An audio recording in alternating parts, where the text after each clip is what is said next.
your martial arts movie podcast. I threw that shit before I walked in the room. Featuring drunken Thai boxer, Will. Too bad you will die. The also drunken wrestler, Mark. I said I don't want trouble. And drunken karate master, Zero. You've lost your balls. And now, I know Kung Fu. You know, baby. Fists of Fail. Well, in typical fashion, we've watched a lot of movies before this episode, and none of them were good candidates, but they'll obviously be good fodder for when we cover them in our mini review episodes. But hey, I stumbled upon this one. We're talking about Tai Chi Master today because I was like, whatever. Like this, I'm sure this would be just something to put on, and it wouldn't be so much of a good candidate. It might be another candidate for a mini review, maybe, but I didn't actually think that we'd be discussing it in detail. But hey, here we are. We're talking about Tai Chi Master. Yeah, you recommended me to check this out, and I knew nothing about it. I just knew Jet Li was in it. He's got the typical long, pulled back hair, like in a top bun. I don't know what I was thinking. I don't know anything about Tai Chi. The only point of reference I have is Keanu Reeves' Man of Tai Chi. And yep. I don't even know if that's proper Tai Chi, because I don't think this movie is proper Tai Chi either. Well, we can talk about the authenticity of Tai Chi, whether or not the movie actually portrays it well, but the idea is still there. So, according to legend, the character that Jet Li plays, oh God, I don't know his name. What is it? It is, Jesus, Quan Bo. He is the supposed, he's like a legendary figure who supposedly founded Tai Chi, according to some sources. Right, yeah. Another legendary figure from Jet Li. Yeah. What a surprise! Yeah. But this is supposed to predate even before the Wong Fei Hung characters and such. Speaking of Wong Fei Hung, the music in this movie sounds like it's just ripping off the Wong Fei Hung theme. It sounds not like entirely, though. It sounds like they have a few of the notes in there, and then they just alter some of them. Because the whole time I was like, "This is just a Once Upon a Time in China theme song." Yep. Yeah. No, you're not wrong about that. It does sample. Let's call it a sampling. It's like da da da. It's like one of those. It's like one of those skits where they change a few notes so they don't get sued. Yeah, exactly. Although, we have a lot of the same players for the most part. Jet Li, Yuen Ping. They've obviously teamed up a lot for even the Once Upon a Time in China movies. But we're not talking about those movies today. We're talking about Jet Li in yet another period piece film, because we cannot. Apparently, we've covered all the movies that take place in modern place with Jet Li already, so we're kind of just only doing period piece movies. Well, all the ones that we would want to cover and talk about anyway. Yeah. Unless you want to talk about Badges of Fury. I want to hear about that, so oh God. I can't wait for our short review of that. Yeah. Oh my God. Yeah. So Tai Chi Master is obviously better than Badges of Fury. Let's put it that way. It's an interesting film because I got about halfway in. Not even halfway in. I got 30 minutes in. I'm like, okay, we have our episode. This is definitely something to talk about, because already by that point you get plenty of action and you get a lot of the wackiness that you expect from a movie like this. Because I don't want to talk badly about Tai Chi, but it's a martial art that lends itself well to to health, to spirituality. It's like the concepts are there. I'm sure at some point it was a very effective martial art. You could talk about the efficacy of it in actual combat and whatnot, but we're not debating that today, because that we're talking about for cinematic purposes. Does this movie portray it well, or at least the principles of Tai Chi well? And I think it does. It doesn't happen till the last 10 minutes of the movie, though. Yeah, I was gonna say. So this movie is more so Shaolin Kung Fu than anything. Yeah. And then it evolves into Tai Chi because we have yet another typical hero story. So after our heroes get defeated, surprise, surprise, Jet Li needs to learn a martial art to defeat the villain, and he teaches himself Tai Chi because of nature. And the whole time I kept on thinking, is he just using Newton's law of physics? Like the principles of motion? Is that what Tai Chi is? Yeah, well, I mean, okay, yes. So the movie, it does explain, like part ways through the film, like how he discovered it. It's like action and reaction, right? It's like push and give. And I mean, a lot of grappling arts are like that, and that's really, if you listen to a lot of like famous like martial arts YouTubers or philosophers in general. I mean, Tai Chi has been touted as like a grappling art, not so much of a striking art. Because it really is like you push, I pull kind of thing, and there you go. Like that's how I convert your energy against you. I mean, like the movie kind of takes liberties with that, because then people are quite literally flying around, and Jet Li's also doing these very fanciful movements, and it becomes more of a striking art in that respect. I know Tai Chi has some striking elements in it, but it's not really. When you think Tai Chi, you don't really think that. You really think like people performing it at the park. You know, it looks grandmas and grandmas in the park, doing the push, the very, very slow movements. Exactly. I mean, I'm not trying to disrespect the martial art, but it looks more like an exercise routine. At least the way the Chinese elderly are doing it. Yeah. I mean, I'm not discrediting that at all. That's a completely different kind of thing. It's great for health. It's a good kind of exercise for anyone who has some of those needs. But like in terms of the martial element of it, that's questionable. But again, I think that this movie does a pretty good job of displaying the ideas behind Tai Chi. However, Tai Chi Chuan. For this movie is that's what it's called, it's definitely heightened because it's it's a movie, it's supposed to be hyper exaggerated, and especially elevated because it's a Yuen Woo-ping film.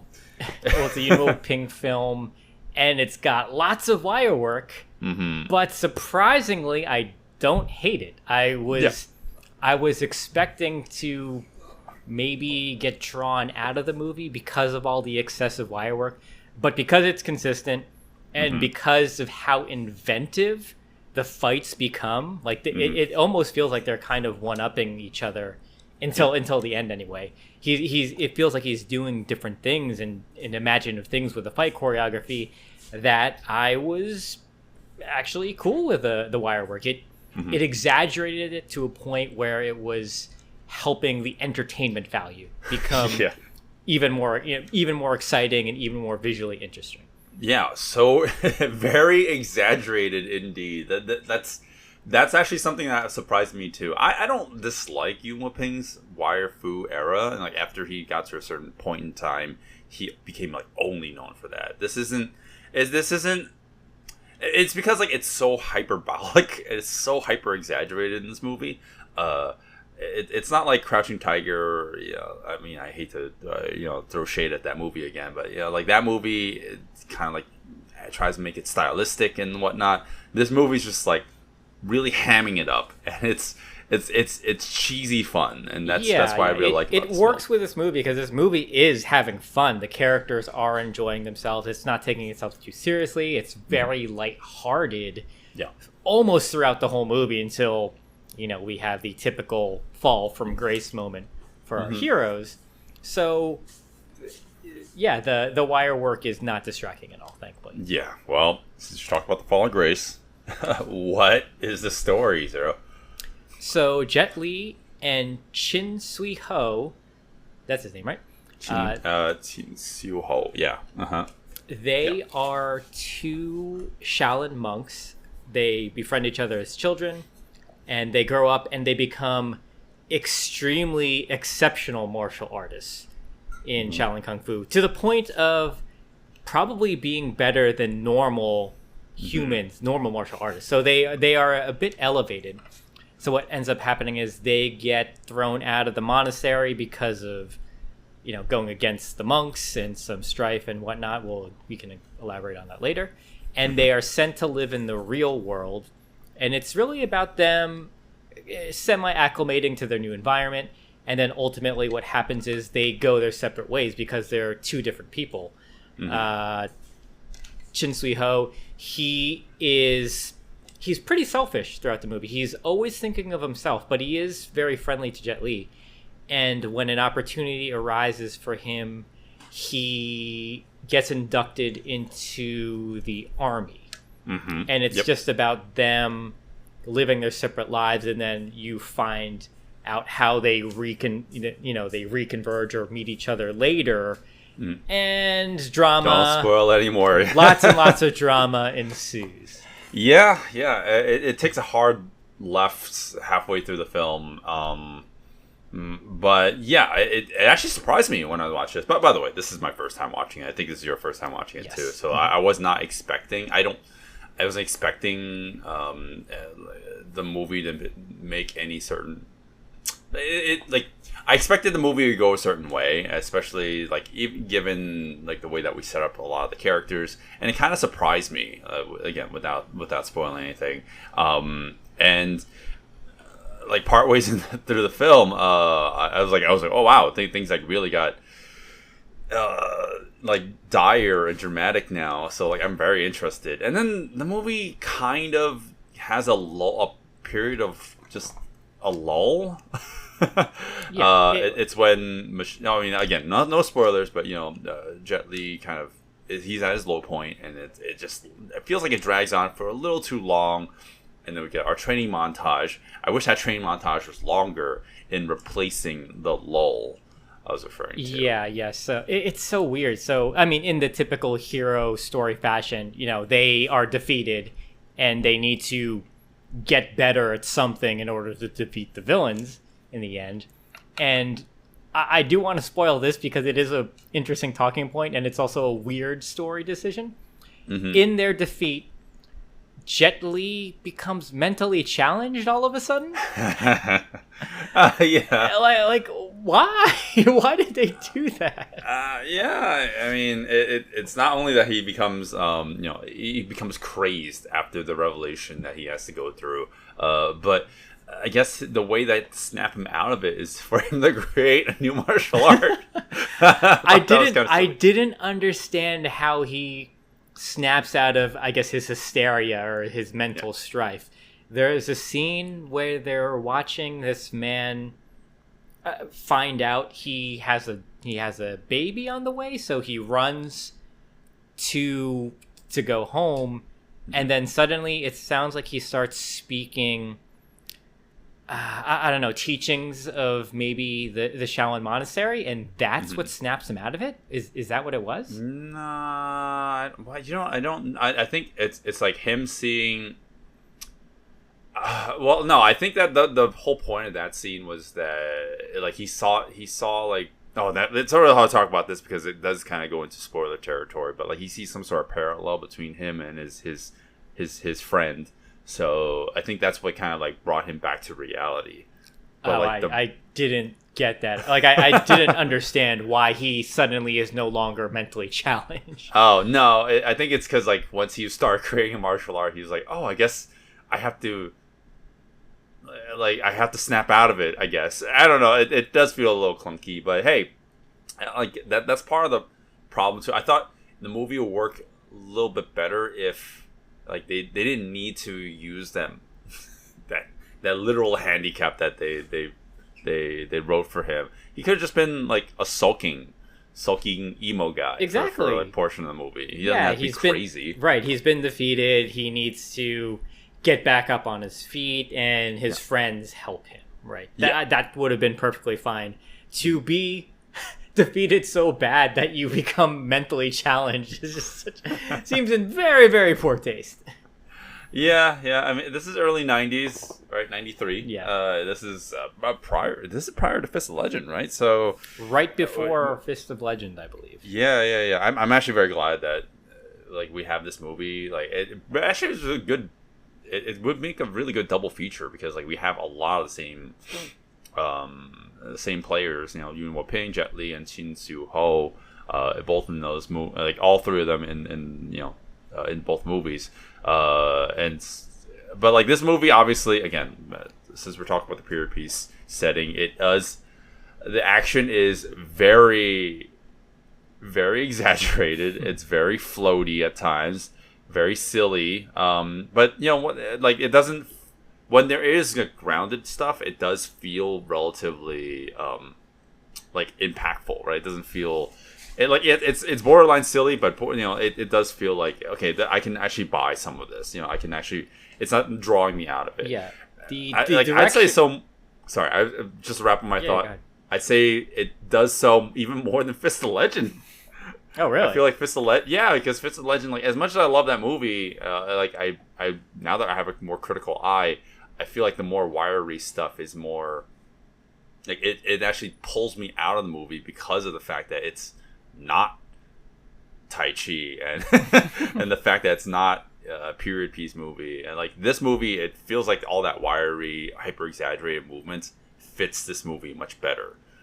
Yeah. It fits the time period. It fits the I guess the type of story they're telling, the martial art. Yeah. And then I think Yuen Woo-ping's direction with the action it really helps too, because as silly as it gets, you can still clearly understand what's going on. Like we have to have some exaggerated motions to get into this kind of shot or to get into this kind of scenario, and it never gets to a point where I didn't understand how she got on stilts. No, we understand because the table broke apart and her legs were attacked. Like it's just very clear, and as silly as it is, the action is still entertaining because the direction is very obvious too. Yeah.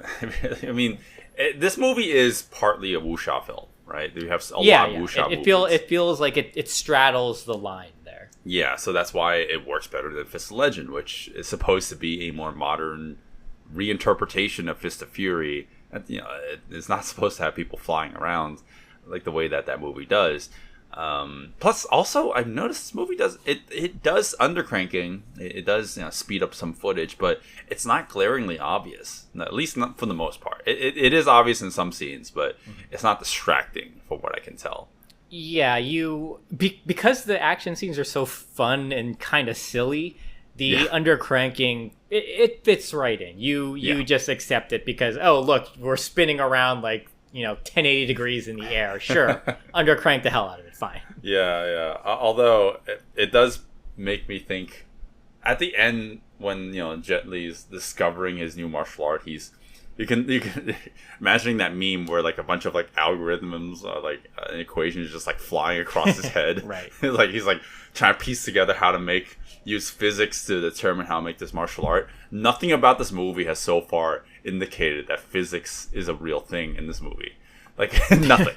They needed an apple to fall on his head. Yeah. I mean, it's interesting. I mean, the action is silly, and that's actually part of the charm of the film.